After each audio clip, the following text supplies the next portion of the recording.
हरे Krishna, Radhe Radhe friends. आप सबका welcome एक बार फिर से वृंदावन गोपिका चैनल में। और आपके प्यारे लाडले ठाकुर जी कैसे हैं? आई होप बहुत अच्छे होंगे और खुश होंगे और आप भी बहुत ज़्यादा प्रसन्न होंगे अपने ठाकुर जी की सेवा करते हुए। तो फ्रेंड्स, आज हम बात करेंगे कि सर्दियों में यानी कि लड्डू गोपाल जी की ड्रेसेस का स्टफ़ कैसा होना चाहिए, यानी कि सर्दियों में ठाकुर जी को हमें किस तरह की पोशाक पहनानी चाहिए या किस तरह का हमें श्रृंगार करना चाहिए।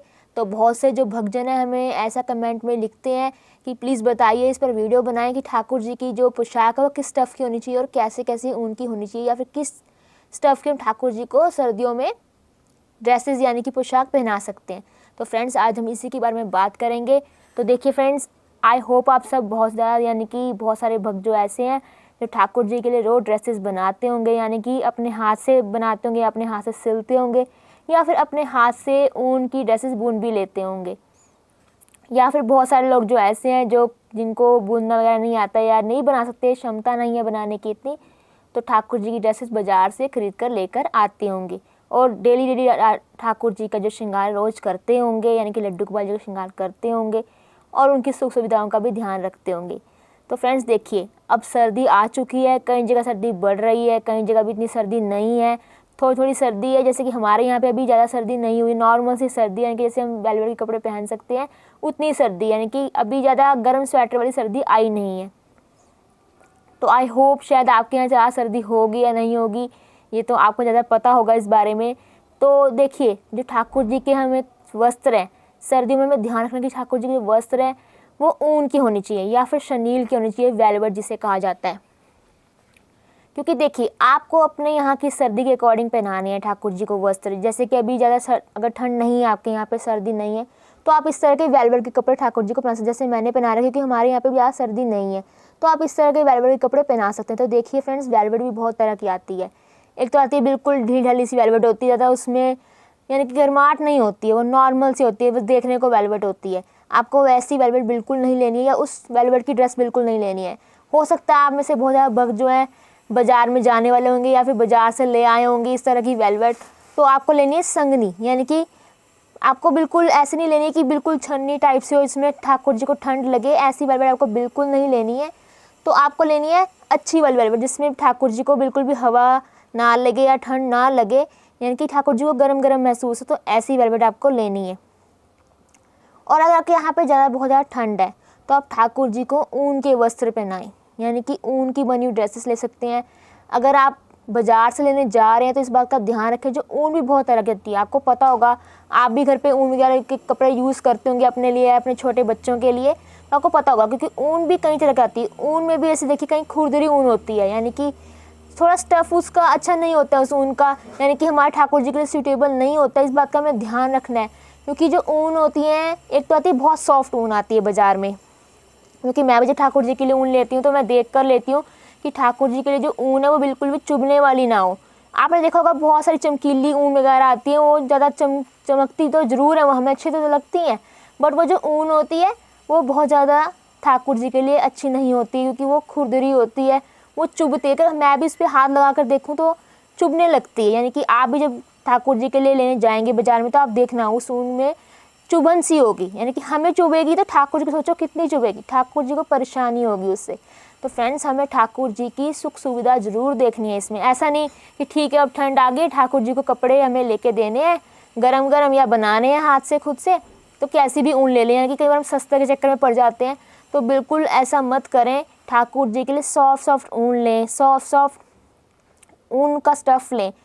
तो और ये भी देखें कि ठाकुर जी को कौन सी ऊन पसंद आ रही है, यानी कि ठाकुर जी को वाइब्रेंट कलर पसंद आ रहा है कि हल्का रंग पसंद आ रहा है, इस बात का भी ध्यान रखें।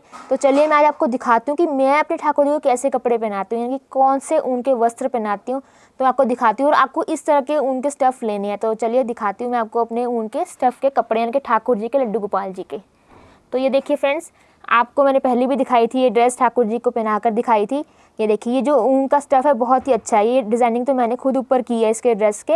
ये देखिए कितनी अच्छी है ये ड्रेस, और देखिए इसका स्टफ़ बिल्कुल सॉफ्ट है, बिल्कुल भी चुभ नहीं रहा है, एकदम मुलायम, एकदम सॉफ्ट है। और देखिए कितनी प्यारी बनी हुई है ड्रेस। देखिए इस तरह की आप ठाकुर जी के लिए ऊन का स्टफ़ ले सकते हैं, ये देखिए इस तरह की। और ऐसे ही मेरे पास एक और ड्रेस है, और देखिए ये ऊन इस पहली ड्रेस से अलग है। तो ये देखिए ये बहुत सॉफ्ट है, शाइनिंग भी है बट इसमें सॉफ्टनेस बहुत ज़्यादा है। और देखिए इस तरह की आप ठाकुर जी की ले सकते हैं। जो शनील की बात करी थी ठाकुर जी ने पहनी, इस तरह की आप शनील की ले सकते हैं। इसी तरह की मैंने और भी ली हुई है, देखिए ये भी दूसरी तरह की ऊन है। बट मैंने जो भी ऊन ठाकुर जी के लिए पसंद करती हूँ या ठाकुर जी पसंद करते हैं तो मैं इसी तरह की ऊन ठाकुर जी को लेकर देती हूँ, जो ठाकुर जी को परेशानी ना करे, बिल्कुल प्यार से ठाकुर जी पहने।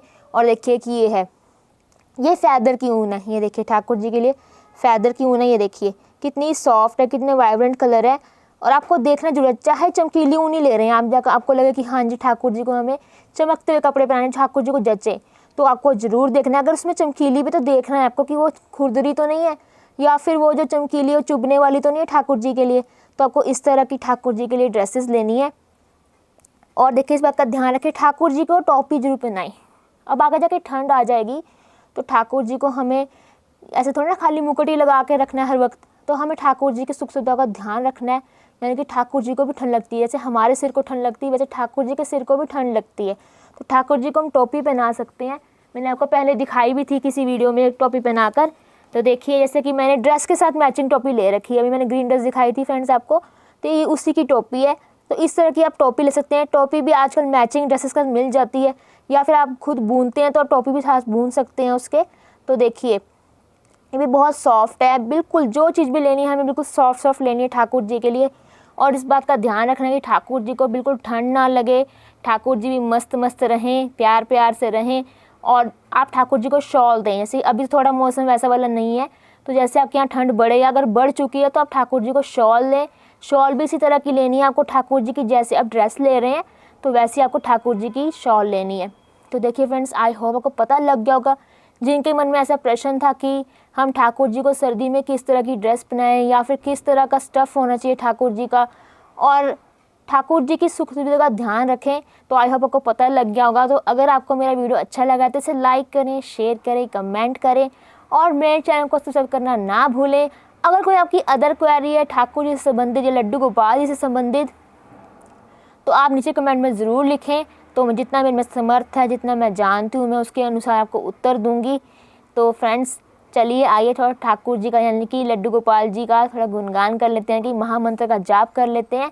हरे कृष्णा कृष्ण कृष्ण हरे हरे, हरे राम राम राम हरे हरे। जय श्री कृष्ण फ्रेंड।